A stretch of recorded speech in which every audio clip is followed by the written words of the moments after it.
Hello and welcome to one of my most favorite topics to talk about, showing instead of telling. If you ever hung around me, you have heard me say stuff before like I truly feel that we as prose writers did not truly learn how to manipulate grammar in the English language until really about the 1980s. To me, writing has always been an evolutionary process. And yes, we've been writing stories for over 5,000 years, but we have not been writing in the same way. And if you're like me and you've read some of the classics, you know, those stories that were written 50, 100, 150, 300, 500, 1,000 years ago, you may have struggled reading them. And the reason is pretty simple.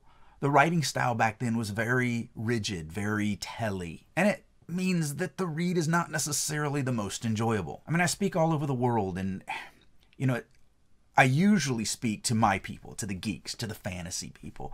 And so I'll be in a large room filled with fantasy people that want to write fantasy, they read fantasy, and I will say, how many of you in this room have started reading Lord of the Rings but never finished it? Now you gotta understand, Lord of the Rings is the fantasy novel. It's what made this genre. It is the cornerstone of the entire fantasy world. And yet, every time I ask that question, about half the people raise their hand that they started it but never finished reading it. Why? How is it that half the people that are in the fantasy game haven't finished reading that book? And the answer is pretty simple. It's written the old style, the old way, and how we used to write. It's very telly, it's very long-winded, it's not as engaging as it probably could be.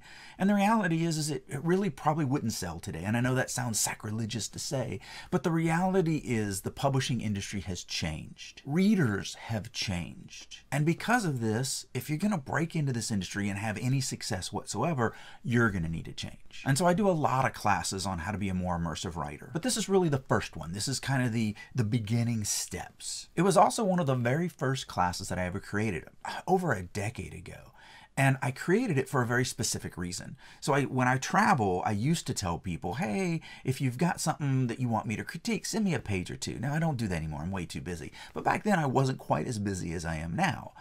And so people would send me stuff. They would send me a sample of whatever. My number one piece of advice was always, you're too telly. You need to be more showy. So I would read something from somebody and I would make that comment, you're too telly, you need to be more showy. And they'd be like, oh, thank you so much. That's great advice. I need to be more showy. You're 100% right. And then they would run off and they would rewrite those couple of pages and they would send them back to me. And I would take a look at them and I would go, you know, I see that you're using different words than you used last time, but you're still very telly and you need to be more showy. And they would go, oh, you said that. I remember you said that. You said that before about my lesson. And now, okay, all right, great. I'll go. And I'm gone. And they would go and they would rewrite that. And they would send it back to me and I would reread it and I would go, you have no idea what I mean when I say be more showy, do you? And they're like, not a clue. I don't understand that at all. Because it's difficult. It's a difficult topic to wrap your mind around. It really isn't. It really comes down to thinking different is what it is. The English language is the English language, but there's a multitude of ways to use the English language to convey your story as a prose writer. And so really that's where we start. We start with thinking different about the English language, thinking different about how we're going to put words on paper, and we're going to change our mindset. And that's really the difference between being a telly writer and being a showy writer. So here's the class. Like I said, it's one of my favorites to give. There's a lot of information in it, but there's a lot of things that I won't be able to cover just in this video. So there'll be more videos following this up on how to be a more showy writer, how to be more immersive with your readers, get them engaged more in your story and your characters and your conflict and your plot. So really just kind of think of this as that first step to becoming a more immersive writer. As I am wont to do, I start my classes with a quote. This one is from Anton Chekhov. Don't tell me the moon is shining. Show me the glint of light on broken glass. And I love this quote because we're talking about being a more showy writer and less of a telly writer, and it literally has the word tell and show right in it. But that's not the reason why I use this quote and have been using this quote for over a decade. The biggest reason why I use this quote is old Anton died over 100 years ago. Since the dawn of time, readers have been bitching at writers to stop telling in their writing. I've got this image in my head of two cavemen sitting around a campfire one day, and one caveman going, I like your story about saber-tooth attack, but you're very telly. You should be more showy. It's a big problem with writers. But why is it a big problem? Well, it's because we don't talk in a showy manner. We talk in a telly manner, which is why if you followed me long enough, you've heard me say many, many, many times, you cannot write prose the way you talk, because we talk different. It's a different form of communication than prose. Prose has its own rules and regulations and limitations and advantages that speech doesn't have. So if you write the way you talk, you write poorly. It's that simple. Again, as I said earlier, to become a more showy writer, you're going to have to change the way you think about communicating with your readers. But the big question is, what does showing even mean? For me, showing is all about immersion. And I'm talking about the immersion of the reader here, the immersion of them inside the story, becoming the characters, feeling all the things that you want them to feel within that story. Because that's what separates prose from everything else, is the ability for the reader to become the characters. Sure, Brad Pitt could act on stage or on screen and he could cry and suffer or whatever, but you as the viewer never become Brad Pitt. Prose writing, novel writing, is the only thing where the reader can absolutely become that character and feel that agony with that character. It is what separates prose from all other entertainment mediums. But if you don't do it right, you're never going to succeed in that. So what I mean by that is, speculative fiction should forge an emotional bond between the reader and what is being read. A great story can operate at a high intellectual level, but without drawing the reader in with something that speaks to them on a visceral level, the reader won't be moved by the greater ideas behind the story. And yes, I'm talking about the theme here. Now, I'm going to do a plethora of videos on theme. There's a lot to talk about, but it boils down to this. If you don't have a theme for your story, you don't have a story. You have a bunch of words that you puked on paper that you should never let anyone read ever, including your mom. Yeah, I feel that strongly about theme, which is a shame because most aspiring writers don't even know the definition of the word theme. And that's bad. But again, that is a topic for a completely other series of videos. For now, let's really focus in on what I mean by telling and showing. So, the word tell is a verb. It means to give an account or narrative of, to narrate, or to relate. Now, my definition of this is pretty simple. This is like watching an animal documentary. We've all done that before. You're watching TV and there's a cheetah and she's, kind of prowling around the prairie and she's looking at this gazelle and she's getting ready to pounce. But you, the viewer, have no idea what that cheetah is thinking.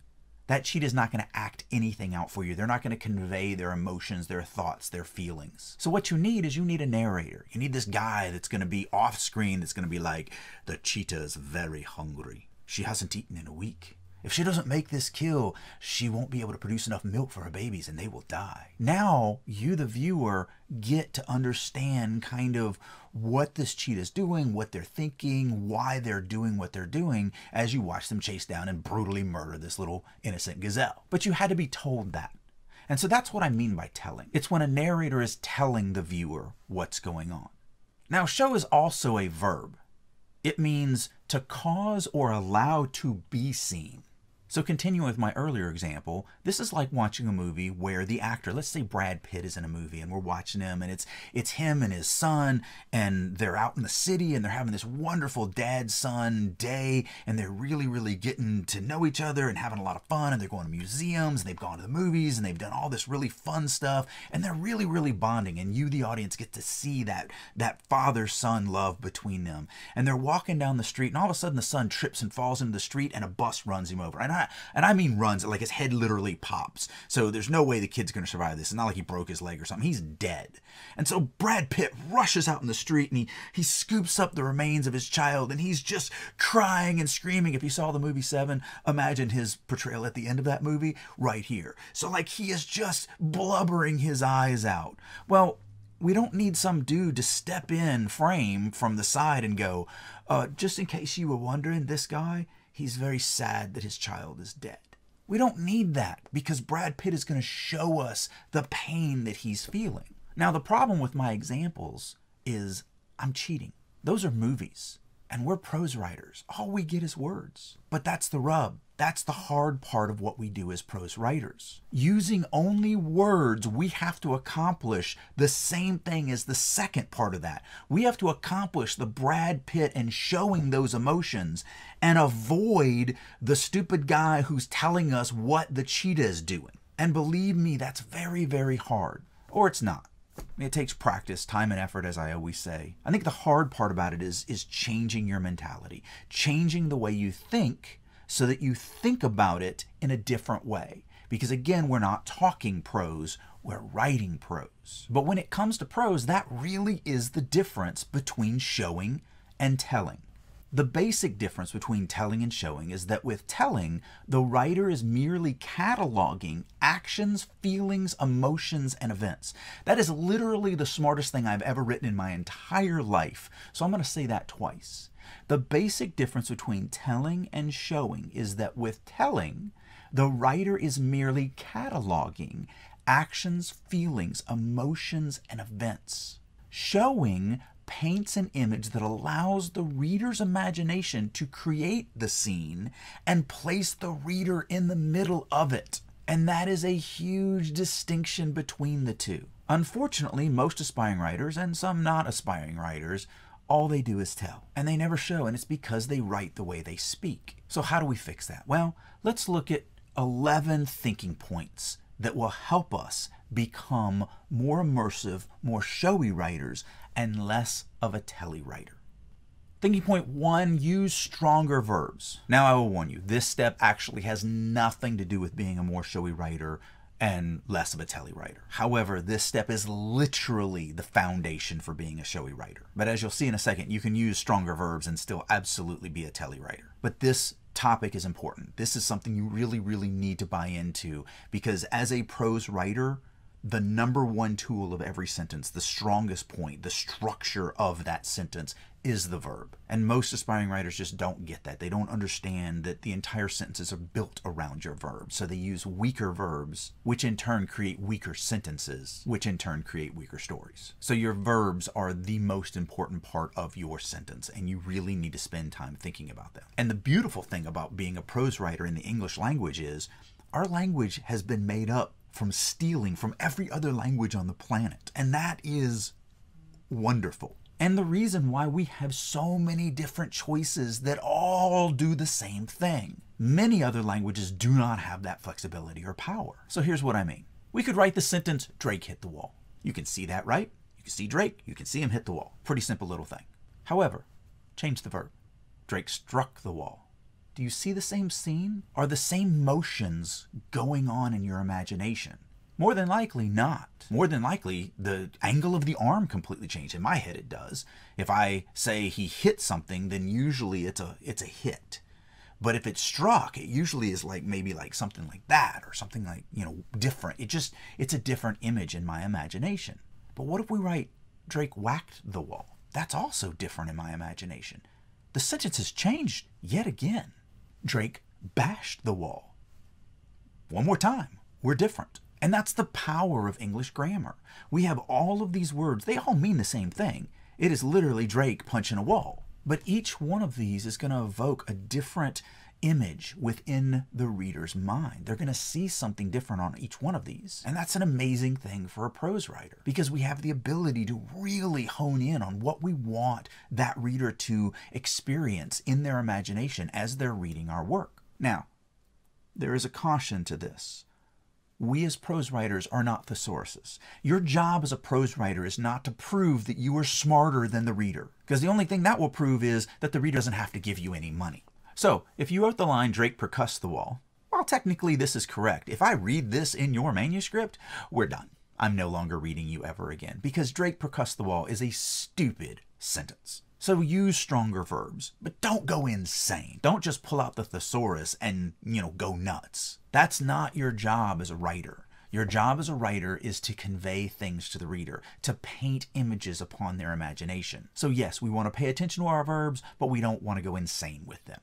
Because verbs really are the way to your reader's heart. And the more time you spend thinking about the perfect verb for every single one of your sentences, the more your reader's going to enjoy the read. Let's look at one more example before we move off of this topic.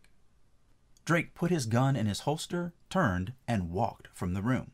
Again, simple sentence. You can see Drake, you can see the gun, you can see him put it in his holster, you can see him turn and walk out of the room. Not that hard to imagine within your reader brain. However, let's just look at the verbs. Let's just change the two verbs and see what happens to the sentence. Drake slammed his gun in his holster, turned and stormed from the room. Do you see the same scene? Of course not. And yet, we only changed two words. Two small little words are the only difference between these two sentences, and yet they evoke completely different reactions from the reader. They paint completely different images within the reader's imagination. And that's the power of verbs. If we're going to change the way we write, we have to change the way we think about verbs and understand that they are absolutely the most important word in every sentence that we write. And again, that won't make you a more showy writer understanding that, but it is absolutely the foundation that you need to build upon and one of the most important concepts to wrap your mind around as a prose writer. Thinking point 2, let the reader feel it. Don't tell the reader what to feel. Emotions are the fertile ground in which to sow the show. Unfortunately, it's easy to slip into telling. Emotions are the way to the reader's heart. If you can immerse the reader into what your narrator is experiencing, your job as a writer is more than half done. And this is where things are going to start getting heavier. We're going to start talking more about theory and understanding what our job is as a prose writer and how are we going to convey this information.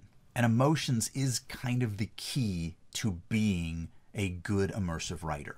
You know, one of the biggest epiphanies that I had as a professional prose writer was understanding one simple little topic. It was when I realized that as a prose writer, I'm not writing about things. I'm not writing about what the room looks like, what the characters look like, what they're doing, so on and so forth. I mean, I absolutely am. Every one of those things has to be in the prose words. They just have to be. But that's not what makes good prose. The epiphany I came up on was I'm writing human emotion. And again, this is why you can't write prose the way we talk, because we don't talk in human emotion. We talk giving information, what things look like, what we're doing, so on and so forth. But that's not what makes good prose. What makes good prose is understanding that we are literally conveying human emotions. And emotions are scary, and a lot of people don't like to go there, which is why a lot of people aren't good writers. But if you're gonna immerse the reader into what they're reading, you're gonna have to go there. So let's take a look at those. We don't want to tell our readers what the characters in our story are feeling. We want to show it to them. Let them experience those emotions for themselves. Again, going back to my original example, we don't want to be the voiceover narrator that's telling our readers what the cheetah is feeling. We want to allow that Brad Pitt actor that's on page to show it to those readers, to allow them to experience it along with them. And it actually isn't as difficult as it sounds. It's just a change in your mentality, a change in your philosophy so that you understand what you're supposed to be doing as a prose writer. To that end, let's look at some examples so you can kind of see what I'm talking about.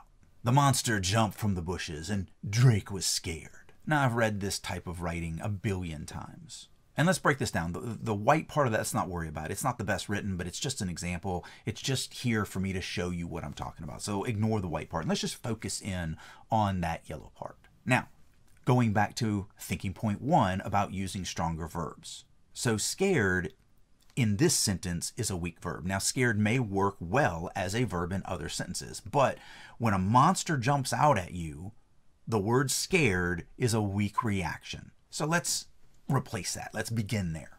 The monster jumped from the bushes and Drake was terrified. Terrified is a much stronger verb. It paints the image that we're trying to convey to our reader because terror is much more dramatic than scared. However, there's a second verb in that little section of yellow. The word was. In this instance, it's a linking verb. It is linking the noun Drake to the verb terrified, and was is a weak verb. So we can fix that as well by changing it to Drake felt terrified. And yes, while this does improve the sentence, it is still 100% a tell.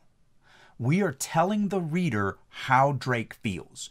Drake, by the way, Mr. Reader, He felt terrified. I like to explain it like this. If you can turn it into a math equation, you're telling.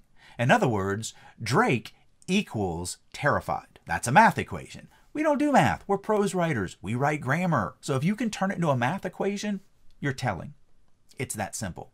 But how do we fix that? How do we change it to where we're showing what Drake is feeling as opposed to telling the reader what he's feeling? Well, this is where we change our mindset. This is where we start to dig deeper and understand that we have to show these emotions and not tell them. And it's actually pretty simple. All we need to do is ask ourselves, self, what does it look like to feel terrified? Whatever your answer is, that's what you write. Pretty simple. So as an example, we could write, the monster jumped from the bushes, terror washed over Drake, draining the blood from his face. Now we're showing the reader that Drake is terrified. Now, to me, this is overwriting, and there's a bunch of words in here that we just absolutely don't need. So to clean this up, we could instead write, the monster jumped from the bushes, the blood drained from Drake's face. Because everyone understands what it means when the blood drains from your face. It means that you're scared, you're terrified, whatever. But that's just one example of just literally a plethora of answers of what does terror look like. And this is not a class on the specifics of how to write emotions. This is a class on understanding that you need to show as opposed to tell. But let's go down the terror aspect. Let's just look at some examples really quickly. So if we were describing terror, we could write, I struggled to breathe if I was in first person, or Drake struggled to breathe if he was my third person narrator. Maybe in first person we might write, my eyes bulged. Third person, Drake's eyes bulged. Tremors racked my body. Tremors racked Drake's body. The sensation of needles ran up my spine. Drake's throat clamped shut. A scream ripped from my lips. Drake's palm felt clammy. And while I have this example in there, do know that I hate that example. And you'll understand why as we get deeper into this. But it's still better than Drake was terrified. I backed away, escape being the only thought in my head. And on and on and on. We could go on forever, but we just don't have time. But my point here is to let you understand that there's lots of ways to describe everything. I don't care what it is, there's a million ways to describe what something looks like when it comes to emotions. Now, as a side note, do understand that when you are describing emotions, you do have to pay attention to whether you are describing the emotions of the narrating character or a secondary character. So in all of my examples above, I used a first-person example and a third-person example, but the narrator was always the one giving those emotions, no matter which POV I was writing it in. But keep in mind, you are more limited when you are in a secondary character's perspective, because everything still has to come from that narrator. In other words, I could write the line, bile rose in the back of my throat, if I'm a first-person narrator, or bile rose in the back of Drake's throat, if he's a third-person narrator. But I couldn't write the line, bile rose in the back of John's throat if he's a secondary character, unless my narrator walks over and sticks his tongue down that character's throat and tastes the bile down there. Because we're not in John's head.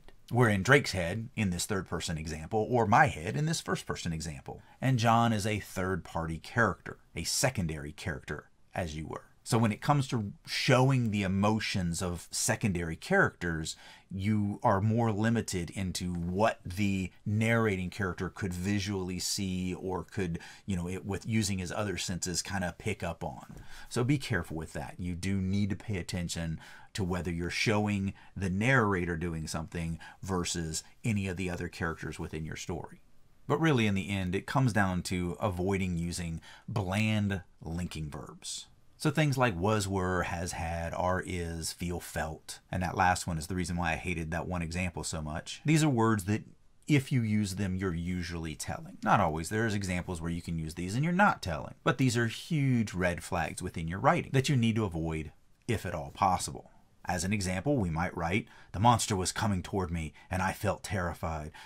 I had but one chance, the cliff. Though I knew I was not fast enough, there was simply too much ground between me and safety. Now, you may be reading this along with me and going, well, I don't really see anything wrong with that. It seems exciting. It seems immersive. It's not. It really sucks. It's terrible. So how do we fix it? Well, again, we ask ourselves, what does this stuff look like? How am I going to show that to the reader? And as always, there's a million ways to do it. Here's one example. I'm not saying it's the best example, but here's one example of what we might do to fix it. The monster stepped closer. My entire body shook, and I could not breathe. My mind raced as my eyes darted around. There, the cliff! A sliver of hope I could grasp. But could I outrun this nightmare? Same thing. Exact same thing in both of these pieces. About the same word count as well. However, the second one, I'm showing the reader what's going on, as opposed to the first one where I'm just listing off, again, cataloging actions, feelings, emotions, and events. We want to stay away from listing things off for the reader. We want them to be immersed in the read and to really enjoy what they're being reading and to be immersed by it, to become that character. They want to feel that as a reader. That's why they're reading our books, is to become those characters and feel what they're feeling. And if you're telling, you're never going to do that for them. They're always just going to feel like somebody else is just telling them what's going on, but they're not really a part of it. Whereas once you start understanding how to be a showy writer, you force your reader to become those characters, and then it increases their enjoyment of that read exponentially. Thinking point 3, avoid filtering. Filtering is the worst thing you can do to your story, and it rots it silently from the inside. Most aspiring writers have never even heard of this term, but it is the #1 thing that kills most stories, in my opinion.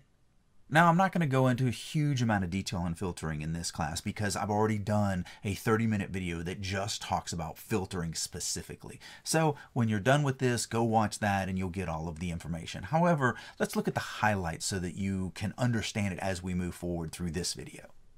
So we definitely want to avoid filtering. And this is going to really get into the more grammar aspects of prose writing, but filtering has to do with what you, the writer, want the reader to focus on. And that comes down to understanding why we construct our sentences the way we do. So as an example, I could feel the demon's hot breath licking the back of my neck. Now, to understand this, we're going to have to go back to 3rd grade. For me, it was Miss Johnson's class, and she hated me because I was terrible at English back then. But we're going to have to go back to the 3rd grade because we're going to have to diagram this sentence. So the subject of this sentence is I. I am the subject. And the action of this sentence is could feel. So the subject becomes the focal point for our readers. But is that the important part of the sentence? Do we want the readers to focus on I and the fact that I'm feeling something? Or is the demon's hot breath way more interesting for the reader when it comes to this specific sentence? To me, it's the demon's hot breath, not me.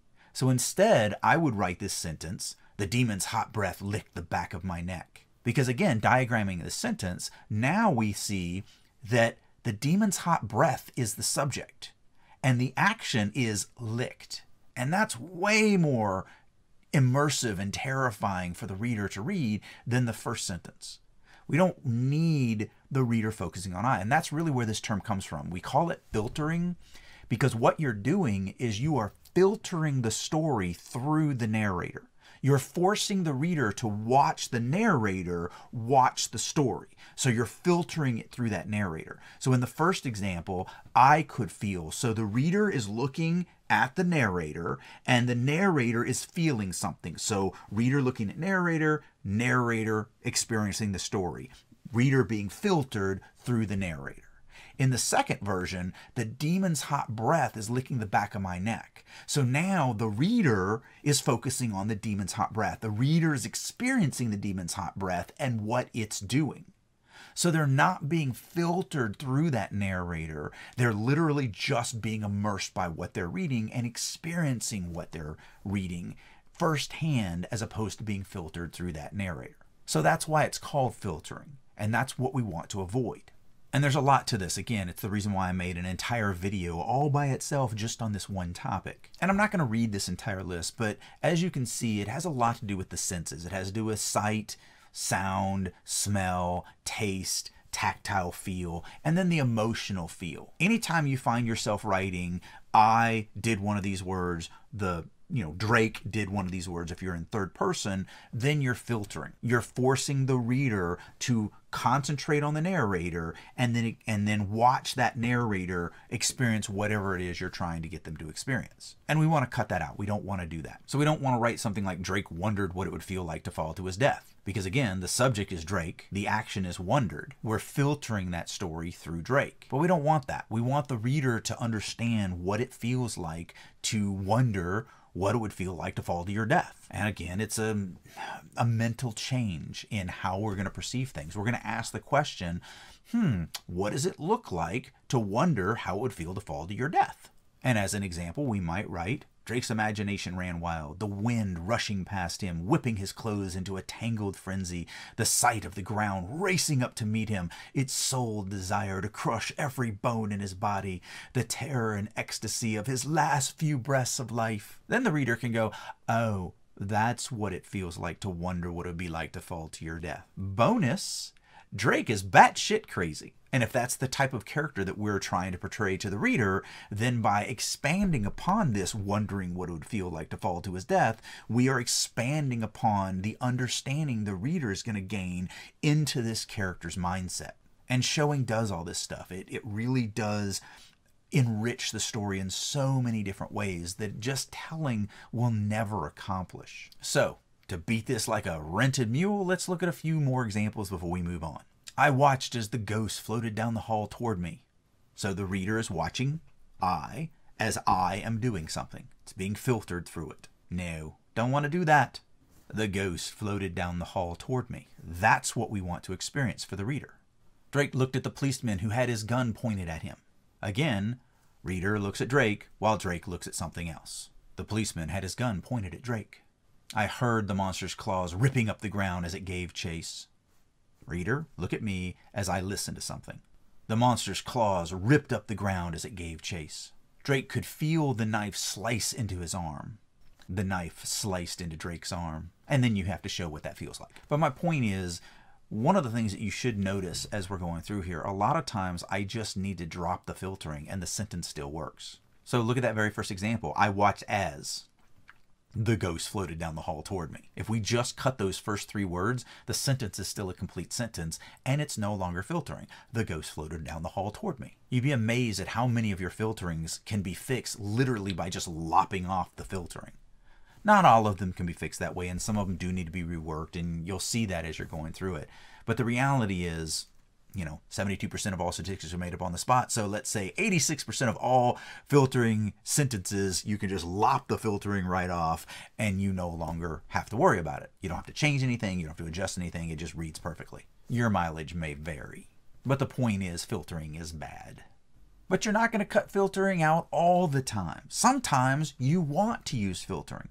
Remember what I said at the beginning of this. I didn't say cut out all your filtering. I said filtering is understanding that we're going to construct our sentences in a manner that force our readers to focus on what we want them to focus on. So in a past example, we don't want the reader to focus on I felt. We want the readers to focus on the demon's hot breath licked, because that's more immersive and more enjoyable for the reader. But sometimes we absolutely want the reader to look at the narrator. So we want to filter the story through it because the narrator is the important part of the sentence. So as an example, I'm sorry, Drake, but we can't be together any longer, Dylan said as he stood. I couldn't breathe, couldn't think. I watched as Dylan slowly walked away, my heart aching. What's the important part of that second sentence? Is the important part Dylan walking away? No. Not at all. Dylan is an aspect of that scene, and Dylan has just dumped Drake, and Dylan is leaving. Yes, we have to describe that. But what do we want the reader focusing in on? Do we want them to focus in on Dylan walking away? No. We want them to focus in on Drake, who's sitting there stunned and aching and in pain. He is the focal point of that sentence. So that's what we do. We filter the story through Drake because we want the reader to watch Drake as Drake watches Dylan walk away. Because that's where the story's at. The story is in Drake watching this guy walk away from him, not in the fact that Dylan is leaving. So filtering is not bad all the time. But as I always say, time and effort. I only filter when I specifically want my reader to focus in on the narrator. If I do not want the reader to focus in on the narrator, I absolutely do not filter. I make sure I write every single sentence in a manner that allows the reader just to experience what's going on, which means most of my sentences are written without filtering. 98%, I don't know. It's a fictitious number. But the reality is almost every single sentence is going to be written without filtering, and I only filter when I need the reader to seriously focus in on that character. That's when I'm going to filter. And again, there's an entire video on filtering, so go watch that when you're done with this one, and you'll be able to see a bunch more examples, a bunch more options on how to fix them, and so on and so forth. You'll see a lot of the repeat because I do use the same stuff. I can only come up with so many examples, but there's a whole bunch of new stuff in that one video. Continuing on in Mrs. Johnson's 3rd grade English class, let's look at thinking point 4. Write active voice, not passive voice. Now, this is another one of those grammar things, and it can be a tricky topic to master, but really it's not a tricky topic to understand. So here is the English grammar definition of active voice versus passive voice. And as you can see, it's very easy to understand. In an active voice sentence, the subject is doing the action. In a passive voice sentence, the target of the action gets promoted to the subject position. Like, it doesn't get more plain Jane, blue-collar simple than that, right? Yeah, this is the reason why I hate academia and the reason why I hate the way English grammar is described. But it really is not that complicated. It really is simple. So, let's stay in 3rd grade and let's diagram a very simple sentence. The dog bit the boy. It doesn't get more simple than that. If we diagram this sentence, we see that the subject is the dog. The action is bit, and the boy is the recipient of that action. It's written in active voice because the subject, the dog, is doing the action, bit. Active. Subject is actively doing the action. Very simple. Now, if we were to write this in passive voice, we're going to flip things around. And instead, we're going to write, the boy was bitten by the dog. So again, diagramming this sentence, we see that the boy is the subject, was bitten is now the action, and the person perpetrating this, or the entity perpetrating this, is the dog. But what is the subject? The boy. What did he do? Nothing. He didn't do anything. He received the action, but he didn't do the action. Therefore, it's passive voice. Whenever your subject is not doing the action, you're writing in passive voice. And we absolutely don't want to do this, again, unless there's a specific reason for it. Now, the statistics in prose writing, if you're an American prose writer, you're supposed to write less than 2% of your entire manuscript in passive voice. If you're a British prose writer, they are a very passive culture. I have no idea how they took over the world at one point, but they're very passive people. And in their prose writing, you can write up to 20% passive voice, which is crazy to me because passive voice tends to be a more telly writing style. Lord of the Rings. Anyway, sorry. Had something caught my throat there. For me, I write probably less than 0.2% passive voice. I write almost no passive voice. But why write passive voice at all? Well, the beautiful thing about writing in passive voice is you can actually lose the noun that is doing the action and still write a complete sentence. So in other words, we could write the sentence, the boy was bitten. That's a complete sentence. But who bit the boy? Was it a dog? Was it a spider? Was it his sister? We don't know because the information's not there.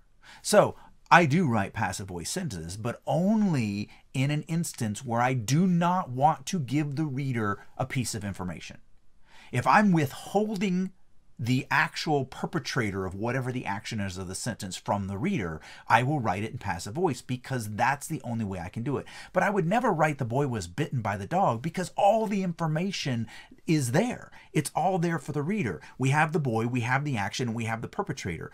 I would never write that in passive voice because it's absolutely a waste. It's not an active form of writer. It's so much stronger to write the dog bit the boy because it's active voice as opposed to the passive voice. But again, the boy wakes up and he was bitten, and I don't want the reader to know who bit him, whatever. That's when I'm going to flip it around and I'm going to write that last example, the boy was bitten. And then the boy nor the reader know who did the biting. And again, that's on purpose. Effort, time. These are the things that I put into my prose that makes my readers enjoy what I write. Thinking point 5, don't tell the reader how to react. An easy way to grasp if you're telling instead of showing is by looking at the words you are using. Do the words tell the reader how they should react? If they do, you're telling. As an example, then, in a totally unexpected move, the monster jumped at Drake. So what we're doing here is we are expecting the reader to understand what an unexpected move is. Basically, every time I read something like this, I always read it in my head this way. I go, then in a, I'm a really crappy writer and don't know how to show this, so you, the reader, do my job for me and just understand that it's an unexpected move, the monster jumped at Drake. Yeah, it's a much more wordy way of reading than what might actually be written, but that's literally the way I read this stuff every time I come across it in somebody else's story. It's just crap. It's a terrible way to write. You're expecting the reader to do your job for you, but you're a prose writer. You're supposed to be painting the scene for them. You're just supposed to show it instead of telling it. One example of how we might fix this: Drake took another step back, and again the monster did not move. Letting out a shuddered breath, he forced himself to calm down. I just need to keep moving away and I'll be fine, he thought. Shock stabbed into him as the creature lunged, claws bared. Now I'm showing an unexpected move, as opposed to just expecting the reader to do my job for me. So we don't want to tell the reader how to react, which means we want to avoid words like unexpectedly, suddenly, abruptly, out of the blue, without warning, surprisingly, all at once, and the list goes on and on and on. These are huge red flags that you're telling, and I highly recommend that you search them out in Word to see if you're actually using them. And then ask yourself the question, what does it look like to have the monster do an unexpected move? And then that's your answer. You write that. Again, it's about changing the way we're thinking as storytellers, changing the way we're giving information to the readers. Thinking point 6, let the reader see it, don't make them guess. Showing is also about eliminating ambiguity and vagueness within your narrative. A writer needs to paint a picture. I said at the beginning of this, it's not necessarily about understanding that we're writing things, because you do have to write those things, but it's about writing human emotion. And that's awesome and wonderful, but we still have to describe the things too. And a lot of that can get very telly if you're not paying attention. If you assume the reader knows what you mean, you make an ass out of you and me, as the old saying goes. And we don't want to do that. We don't want to assume anything. So, case in point. We could write the line, there was an old shack sitting in the backyard. But there's a lot of ambiguity and vagueness to that. What does the old shack look like? I mean, all of us have seen an old shack sitting in a backyard at some point during our life. But do you think you see the same shack as me? No, absolutely not. You're from a different part of the country, different part of the world. Your shacks may be built out of different things. I mean, I live in an area that doesn't have backyards. We have rocks. I mean, I live in the desert. I live in Las Vegas. We don't have green grass. But I grew up on the East Coast, you know, in an area that does have tons and tons of grass. And I promise you the shacks here look way different from the shacks on the East Coast. So what do? Well, we've got to eliminate that vagueness. We've got to eliminate that ambiguity. We've got to go into more depth. So as an example, we might write, an old shack slumped in the backyard like a broken weed, its pale white paint faded and flaking. The door hung limp on its hinges, swinging in the gentle breeze. Now you're starting to see the shack that I'm starting to see, because I'm painting a better picture for you. So when it comes to your narrative, you need to do that. Now here's some tricks to this. You may have noticed as we've been going through some of these examples that the telly version is usually less word count than the showy version. And that's usually the way it works. Normally when you show in your writing, you're going to add word count. And that's important because as a prose writer, you are limited. We've got a lot of flexibility and have the ability to write words. No one's going to say you have to write 22,817 words exactly. That's not the way this industry works, but you are still limited. Depending on your genre, you may be limited to 60,000 word novels. You may be limited to 80,000 word novels, 110,000 word novels. If you're writing short form prose, you may be limited to 3,000 words, 5,000, 12,000, whatever. So if you're going to be a showy writer, you're going to use more words showing things as opposed to telling them. But here's my opinion on that. I would rather go over budget on my word count and deliver a very immersive, very showy, very dynamic story, as opposed to meeting my word count and delivering a telly piece of crap. So I don't get hung up on word counts. They are what they are, and I write as much as I need to write to convey the topic to the reader. But I am choosy in the words that I use. They are still real estate to me. They're valuable to me. It's currency. So I'm not going to waste that currency. So going back to my last example, let's say we're writing a story where our main character Drake is walking into this haunted house and he's going to go upstairs and he's going to find this magic mirror. And once he activates that magic mirror, he's going to be teleported away to a completely different world. And he is never, ever coming back to this world. He's never coming back to this haunted house this house is gone as far as the story is concerned. Well, I'm not going to waste words describing a shack in the backyard that we never see. I may not even write it. Why would I write it? Well, so as a fantasy writer, one of the things that I know that I need to do is I always need to ground my reader in the mundane. I mean, I'm walking into a normal house, but I'm going to find a magic mirror that teleports us to another world. Well, I need to make sure that I'm constantly grounding my reader in the mundane before I take them in this fantastical journey. So I might have him look out a window as he's walking up the stairs. There might be a window in the stairs, and he looks out and there's a backyard, and he sees an old shack in the backyard. And the reason why I would do that is because it grounds the reader in the mundane. They go, oh, I've seen an old shack in the backyard. I must be just like this guy. And that's fine. But what I won't do is describe it much. Why? Because I don't care what the reader sees. I don't care if the reader sees a pink shack with strobe lights and naked dancing babies on the top. Like, it doesn't matter to me, because we're going to hit this magic mirror and we're going to leave. So I'm just going to write, he looked out the window and saw an old shack sitting in the backyard. And I'm going to let the reader decide what that old shack looks like. I don't care. It doesn't affect the story. However, if it does affect the story, that's when I'm going to care. Let's say we go upstairs, we root around in the upstairs for a little bit, and he actually finds a clue that leads him to the backyard and into that old shack. Well, now that becomes important to me, because the shack becomes important to me in the future of this story. So I'm going to have Drake look out that window and see that old shack, and I'm going to start describing it. Now, here's another trick that I like to use.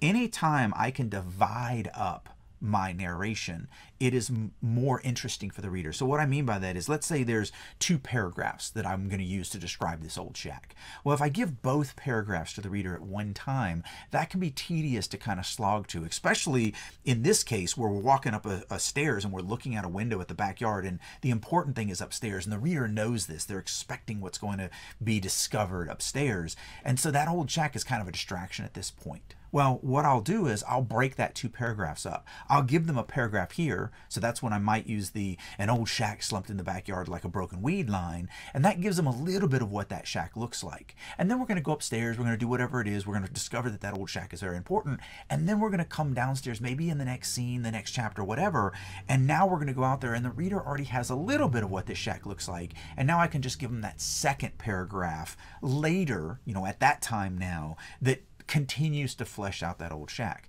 But what that does for me as a prose writer is it allows me to divide up that narrative into 2 different locations so that the reader doesn't have to slog through all of it at one time. Again, it's just a little trick that I like to use that kind of helps the reader not be bogged down by an information dump. It allows them to experience a little bit of it here, and then a chapter later they'll get the rest of it, or another little piece of it there, and it's just very important to me, especially as an epic fantasy writer. As an epic fantasy writer, a lot of what I do is world building, which means I'm creating everything. I'm creating race, social standings, religion, what things look like, magic, economy, physics, the whole 9 yards.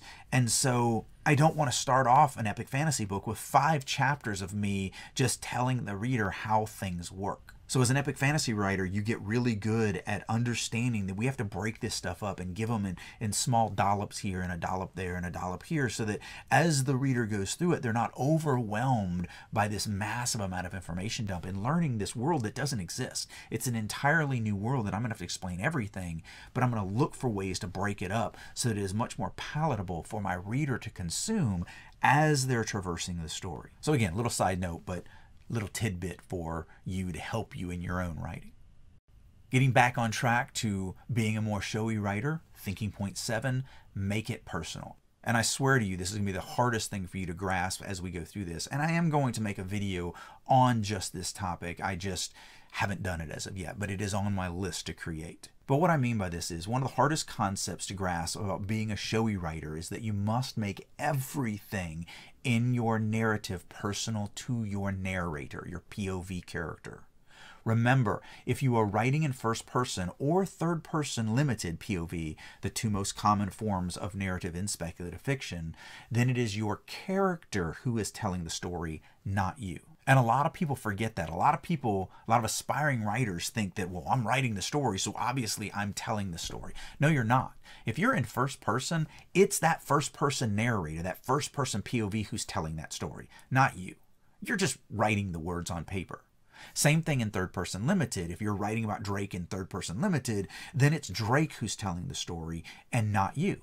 So one of the things that you have to understand is that we have to get to the point where we make everything personal. And this becomes very theoretical and a lot harder for me to discuss and kind of show you. Again, that's the reason why I'm going to make an entire video on just this one topic. But let's look at a couple things. First of all, I think we should start with exposition. I don't know why, but I have visited writers groups and writers conferences, and I've heard this especially over the last 5 or 6 years, where people will say, oh, exposition, you can't use it. Exposition is always tell. And that's insane. And what I mean by that is a lot of aspiring writers and not so aspiring writers feel that if a camera can't see it, you can't write it. And the reason why this is an absolute insane thing to say is that exposition is what separates prose from all other forms of entertainment. I write comic scripts, I write movie scripts, and when you're writing a script, that fact is 100% true.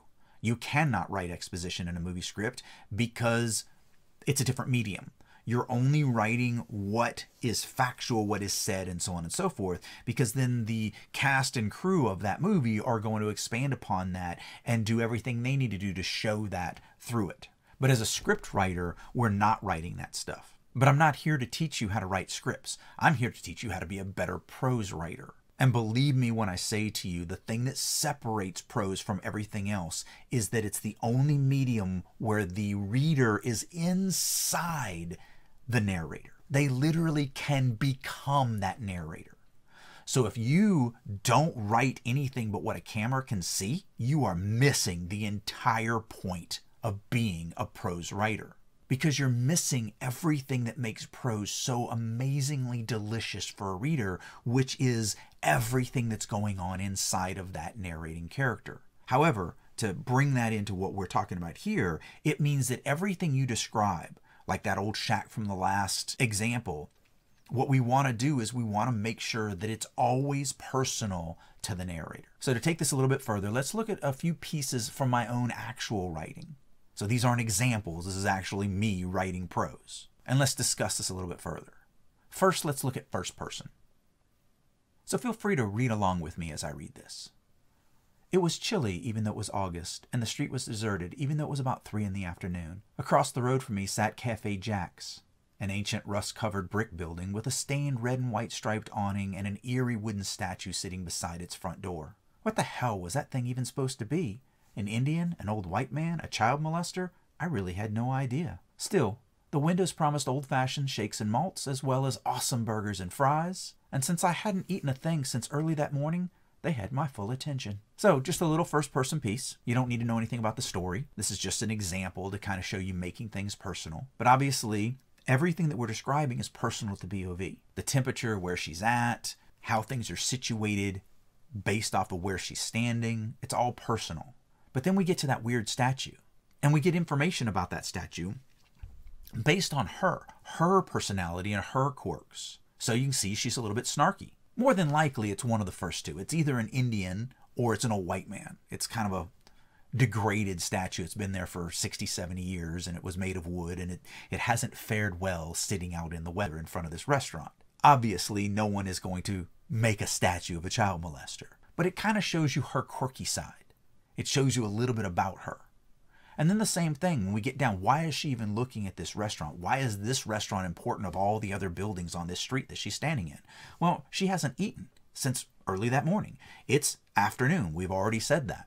So it's been a while since she's put food in her belly. And the fact that it has big words on the windows that says, "Come eat here, we have food," that's what makes it personal to her. That grabs her attention and keeps her interested. And what makes her interested in the world around her is what the reader is going to be interested. Now, obviously, this is a piece way deeper into the story, but if I've done my job as a writer at the beginning of this, then I've already made the reader care about this character. The reader has connected with this character and wants to experience things with this character. So once I have that buy-in from the reader, then as long as I keep the story personal to that narrating character, then the reader is going to constantly be engaged. They're going to be engaged in what this, street is, what that statue is, why the windows say what they do. They know that she's hungry. They're going to be, excited. And this is a mundane thing, but they're going to be excited for her to get some food and so on and so forth.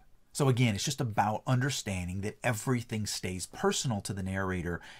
And as long as you've done your job and connected the reader to that narrator, then you'll always connect the reader to what they're reading. And it's not just important in first person. Let's look at a third person limited piece. Again, feel free to read along with me as I read this. Have I sworn my allegiance to the just or simply to the victorious?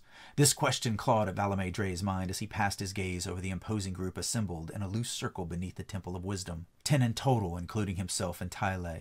Can the righteousness of our cause truly cleanse my soul of what I've done this day? He could not say. The bile resting in the back of his throat was less ambiguous. Soot and ash congealed in his sweat, conspiring to irritate the skin beneath his armor. It exasperated the dark clouds saturating his thoughts. Those in attendance stood around a central sending stone and spoke in hushed whispers. Waiting. I hate waiting. So again, third person, but we're doing the exact same thing. It's all about Valame Dre and how he sees the world around him. So as long as I do my job and connect my reader to Valamain, then the reader is going to be interested in how Valamain reacts to the world around him.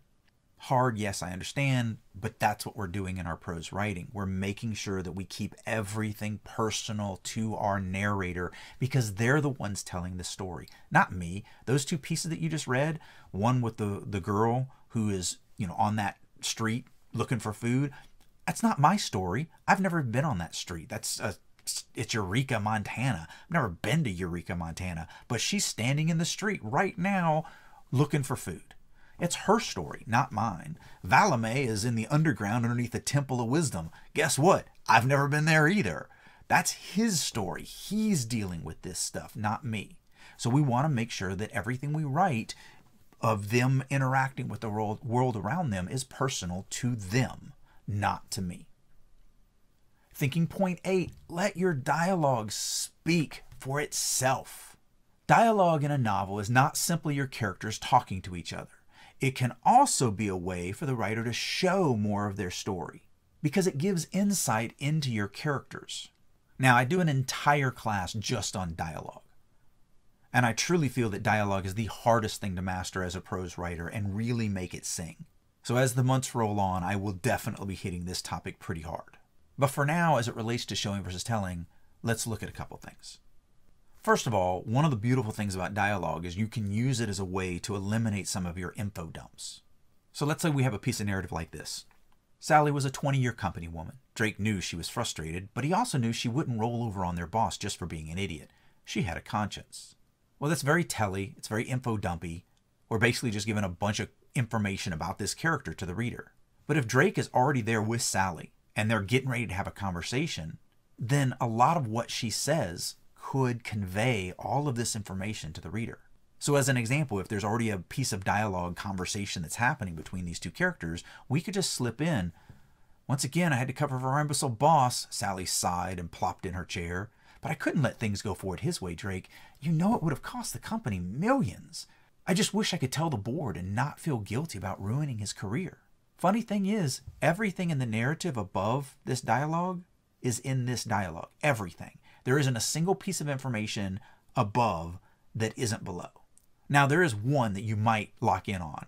It does say she's a 20-year company woman. And you might go, well, it doesn't say anything about her working there for 20 years. No, it doesn't. For a couple of different reasons. First of all, Sally's a tertiary character that we're going to see in this scene and probably never see again for the rest of the story. But secondly, does the story have anything to do with her being at this company for 20 years? No.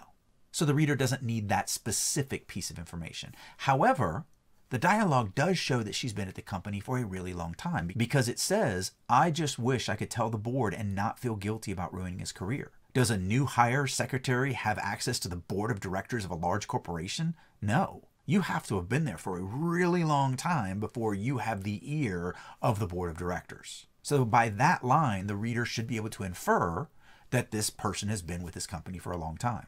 If it's important to make sure the reader really grasps that, I'm going to add a few more pieces of dialogue where the reader gets that, oh man, Sally's been here for a really, really long time. And there's a plethora of ways to do that. I'm not going to go into it. But let's look at everything else. Is Sally frustrated? Yeah, it says Sally sighed and plopped in her chair. That's me showing frustration. Is she a company woman? Well, she said she wouldn't let it go forward because it would have cost the company millions. If she wasn't a company woman, she wouldn't care about the company losing money. Does she have a conscience? She literally says she would feel guilty if she turned the guy in. So again, one of the things that we can use our dialogue for is we can use them for opportunities of cutting out really crappy telly narration and just work it into these conversations that we're already writing. At least a third of your novel is probably dialogue. Maybe upwards of half of your manuscript is going to be dialogue. So we need to look at that and look for ways of being a more showy writer with our dialogue as opposed to telling. Continuing on with dialogue, thinking point 9, let the reader hear it, don't tell the reader what they hear. Speech tags can be useful tools for showing rather than telling your story. Unfortunately, many people use them as tells. As an example, "Let's go," Drake said anxiously. Remember what I said at the beginning of this video, if you can turn it into a math equation, you are telling. Drake said equals anxiously. We don't do math, we do grammar. And to fix this, we're going to do the same thing that we talked about before. We're going to have to ask the question, what does it look like to say something anxiously? Whatever that answer is, that's what you're going to write. So, as an example, "Let's go," Drake said, trying to glance in all directions at once. Now I'm showing that Drake is anxious, and that's what we want to do. We don't want to just use a crappy adverb within the speech tag, the anxiously. Or an even worse example, "Be quiet," Drake screamed loudly. These kill me. These literally, I die inside every time I read something like this in a manuscript. Come on. There's no way to scream but loudly. Why would you add loudly to screamed? That's insanity. Don't do that. And the biggest reason is there's just absolutely no difference between that and "Be quiet," Drake screamed. The "Drake screamed loudly" doesn't read louder in the reader's head. It just is him screaming, "Be quiet." In both of them. Nothing changes for the reader in these sentences other than the fact of having to read a really crappily placed adverb. And speaking of adverbs, thinking point 10, kill your adverbs. I hate adverbs. I really do. They're my least favorite thing about the English language. And the reason is because in the above example, we have another common mistake, overusing adverbs. But adverbs are not just found in speech tags. Oh no, my friends, all writers, especially new ones, tend to radically overuse adverbs. Luckily, most adverbs are easily trimmed from your lovingly constructed manuscript, because many adverbs are simply redundant. They add nothing to sentences, and they're just weak, crappy writing. And I really do believe that you should kill as many of them as you possibly can. Keeping low, Drake quickly raced to the other side of the room. Can you race any other way than quickly? Can you slowly race to the other side of the room? No, you can't. So just writing "keeping low, Drake raced to the other side of the room" doesn't change anything. It absolutely doesn't. When the plane tilted sideways, Drake was thrown completely out the open door. Oh, thank you so much for making sure that you didn't make that ambiguous, because I was terrified that Drake had left his leg in the plane when he left. Now, that's not what happened. And it's stupid. Instead, when the plane tilted sideways, Drake was thrown out the open door. Because we're going to know that he was completely thrown out the open door. We get that. We're not worried about his leg hanging around after he's gone. As with everything, I'm not saying don't use adverbs. If you don't use any adverbs in your writing, it will not be good. As with all aspects, writing is a balancing act. Don't cut out all your filtering, just cut out the ones that don't need to be there. And when it comes to adverbs, for the most part, adverbs are just crappy writing. And not just in the annoying ways that I showed you in those last couple of examples. Like we could write the line, "Drake slowly walked across the room." But who gives a crap? If we're really going to be a dynamic writer, we might write something like, "Dragging his feet, Drake dreaded what he would find on the other side of the room." Now I'm engaged as a reader. Now I'm immersed. Now I want to know what's on the other side of the room. Or maybe I don't want to know. Wait, maybe you don't want to go to the other side of the room. Like it's so much better to write without adverbs for the most part. But the reality is I probably use an adverb every page or two. Maybe every 3 pages there'll be an adverb. Heck, sometimes I go crazy and there'll be 2 adverbs on the same page. That's fine. It's not about cutting every single one. I mean, sometimes the door just slowly closes, and it's perfectly fine to write that. Where the problem comes in is when writers do not pay attention to them at all, and you will notice that there are literally thousands and thousands and thousands of adverbs, 3 or 4 in every paragraph, sometimes 3 or 4 in every sentence, and that gets ridiculous. And the worst are the ones that are just redundant, like racing quickly or, shouting loudly and all that crap. Those are just terrible things that should not be in your manuscript. That's just poor writing is what that is. But don't think this applies just to adverbs either, because it absolutely affects adjectives as well. So we might write the line, knowing the boy was exceptionally smart, Drake expected no less of him. But just like we talked about your verbs being strong, really what we're doing here is we're using exceptionally to strengthen the word smart, because smart is a weak word. So be careful with this with your adjectives. First of all, you don't want to pile up adjectives upon adjectives upon adjectives, because those become tiresome to read and usually hurt the immersion of the story. But it really goes back to what we talked about using stronger verbs. You should use stronger words any chance you can. So instead of using this adjective to strengthen the word smart, instead we could write, knowing the boy was brilliant, Drake expected no less of him. Now we don't need exceptionally brilliant, because brilliant is much stronger than the word smart, and it doesn't need another adjective to make it stronger. Look, it all comes down to time and effort. I say this in every one of my classes. We as prose writers are making stuff up. It's fiction. And yet we expect people to pay us money for this. If you expect to get paid for your work, then whoever's paying you for that work should expect that you've put in some time and effort to make it at a professional level. And I don't think that's an insane expectation for them to have. And if you're very adverb heavy or adjective heavy, using weak words throughout your writing, telling instead of showing, these are all things that I'm not going to pay you for. I'm not going to pay you to be a bad writer and tell me a bad story. Time and effort. It's what we do as professional writers. We create professional level stories that are engaging and entertaining and immersive. That being said, it's okay to tell sometimes. It just depends on what you're doing. As I've said throughout this, writing is a balancing act. It is not about doing all of one thing or all of another thing, because you can't. That'll ruin your writing. And sometimes you just need to tell. Usually it's for events that the reader has already experienced. So as an example, maybe a character is telling another character something that's already happened. So we used, if you remember back at the very beginning of this, we had a couple examples where there was a monster attacking Drake. Well, if we're going to write the chapter where this monster attacks Drake and Drake has to deal with it and escape and, narrowly gets away with his life.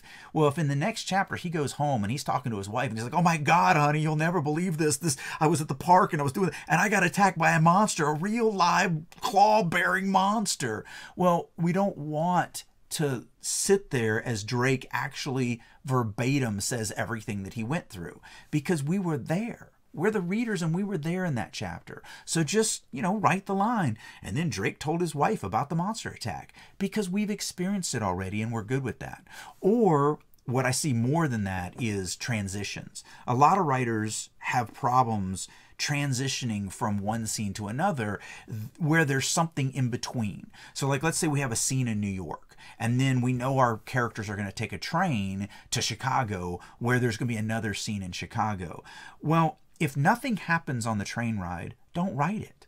Don't write a chapter where they go down to the train station and stand in line and buy their ticket, and then they stand in line to get onto the train, and then they get onto the train and they find a place for their baggage, and then they find their car and they look out the window as the trees are going by, and then they pick what they want to eat for lunch off the menu, and then they eat their lunch, and then they chit-chat about nothing, and then they look out the window some more. Like, don't write that crap if nothing happens. Yeah, we need to make sure that the readers understand that we started in New York and we're going to now continue in Chicago. But that's easily solved by a simple little line of, and then Drake boarded a train for Chicago.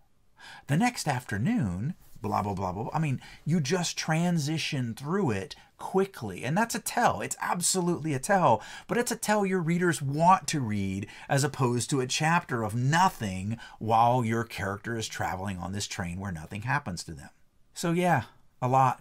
There's a lot to keep in mind. And again, showing is more of a changing in how you think about what your job is as a prose writer than anything else. Because the words at your disposal don't change. Use the same words to tell as you use to show. The difference comes from your understanding how you're going to use those words. And hopefully that's helped you out. As always, you can find me on social media, Maxwell Alexander Drake on Facebook or Max A. Drake on Twitter. But really, you should be utilizing the private Facebook group, which is at facebook.com/group/brutal writing advice. Now get in there and start being a more showy writer.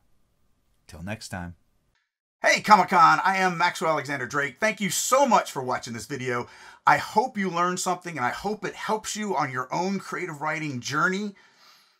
If you enjoyed my teachings, I'm getting ready to launch a brand new website. It's already up. It's called drakeu.com, and a lot of my training has already been there, but I've actually partnered with somebody, and we're building this whole new package that should launch in August. If you head on over there now to drakeu.com, you can actually sign up for the email list, and the first email you'll get is a 50% off coupon for the first training package. So if you like my teaching and you want to learn more about this entire process of writing and being immersive and really engaging your audience, I hope you'll head on over to drakeu.com and check that out. If you'd like to learn more about me and what I'm doing, currently I'm working on an animated cartoon show. If you'd like to see some of the art that I've drawn, some sample animations, kind of find out a little bit about the show. It's kind of a cross between South Park and Game of Thrones. Not really. It's really more accurate to call it a fantasy version of Archer, but it's called fiendfolly.com is the website. And hopefully you'll go over there and check that out. Or you can check out, my website or any of me on social media. That's Maxwell Alexander Drake. Every social media platform I'm on, or www.maxwellalexanderdrake.com, and you can get some free readings and just follow me and find all the information about all the crazy stuff that I'm doing. But I really appreciate you watching. You guys have fun, be safe, and we will hopefully see you at Comic-Con 2021.